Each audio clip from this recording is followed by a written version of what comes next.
Nickal, de Ridder. Now, interesting fight, and the basic discussion is, was Bo overrated or is de Ridder underrated? All right. Now, that's a little bit of a tougher one than you might think, or it's actually a little bit more of an annoying one than you might think, because Bo doesn't have a ranking. To say that Bo was overranked, which is a headline put out in our industry today. I mean, I get the people that put these out. I get that they're not intelligent people. But I just share with you, what a colossal blunder to earn $1 in this space, telling stories and creating headlines for .coms, and to come out in this space today and say that Bo was overrated. But he's not ranked at all. And they go all the way to 15th. There's nothing honorable about that, by the way. In NCAA football, they'll go all the way to 25. They'll reward a guy. They'll reward a coach if you have the number 24 team. I would be embarrassed to be 25. And I don't care. You can bring in the world. Bring in the intergalaxy for all I care. I'm not counting all the way to 24 and 25 spots. And I only share with you, he wasn't even in that. What are you talking about? He's overrated. And then you go look at de Ridder, who was in there. I mean, this was kind of the play from both side, and Tiki, they were kind of going to force a ranking, which can be really good for momentum. Like managerially, this was a really, really good and well done play. You didn't have the physicality of the fight, and it surprised so many. But there's things in fights where when they don't go your way, they can go against you very, very quickly.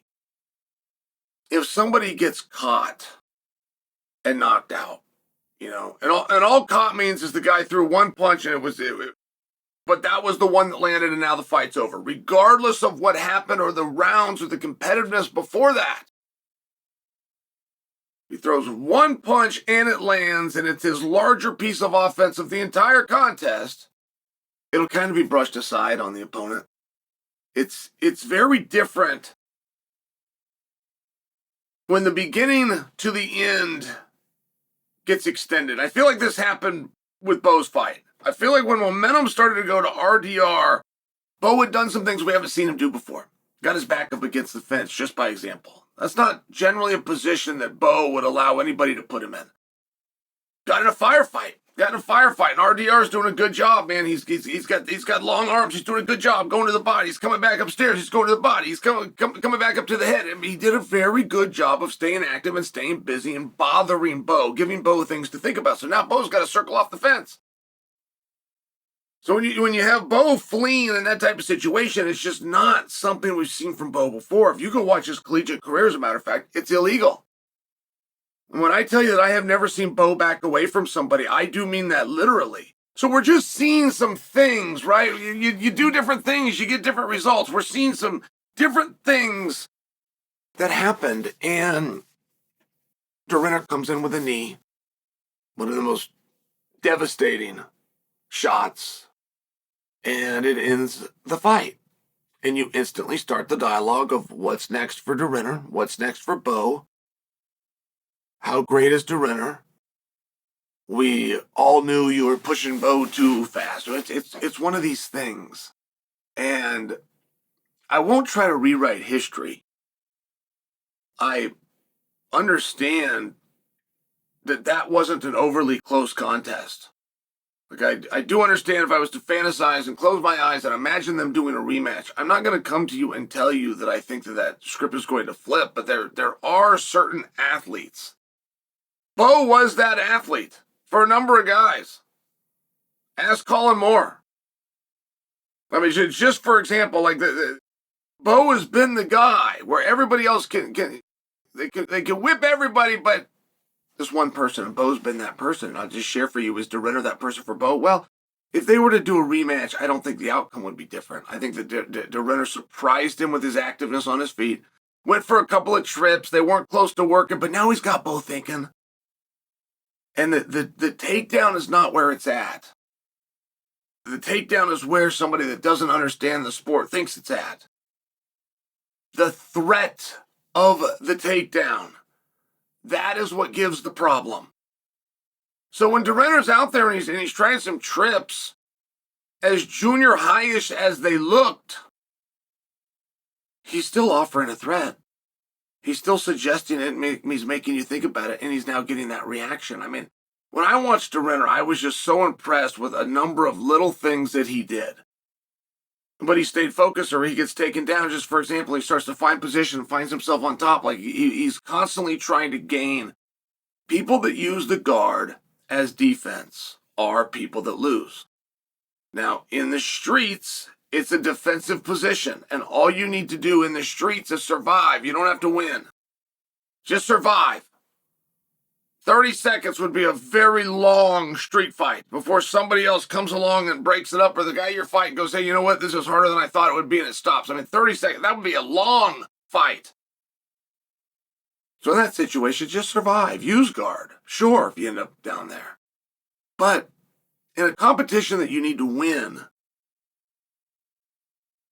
you can't be defensive with your guard. And it doesn't matter if it was Hoyce, it was Damian Maia, or now it's de Ridder. You're seeing guys that use guard offensively. They understand the urgency. They understand I can't win with my legs wrapped around a guy from bottom. And it's probably the biggest takeaway that you really should take from RDR. That dude is offense all the time. How do you do that when you're getting smothered by someone like Bo Nickal? There's an answer. There's an answer. De Ridder did it. You got to go back and watch. You got to find that on your own. And who is the best 185-pounder? See, I don't hate the idea of Bo. I think Bo can go with any of the top 85-pounders. Regardless of what I just saw, we see guys in title fights all the time, and one guy whips the other guy, but it's still the right two guys. I still think that Bo absolutely is one of those guys. It just turns out that RDR is a little closer to 1 than he is to 15. Not to mention in other promotions, he's proved to be champion multiple times. But Kyle Brow is in there, and I think that's interesting. Khamzat Chimaev is supposed to be next. I think that's interesting. If Chimaev wins, now Dricus just became a contender instead of champion, which is interesting. Sean Strickland, where's Adesanya land, is interesting. I've never seen 185 pounds so well represented right now. With the depth, email, apologize, left him off the list, but I've never seen it so well represented as it is now. And trying to figure out how far RDR is on that list. I mean, what do you guys think? I'd love to hear from you, but to make believe that any of us think that he's lower than 5, I think that would be an injustice.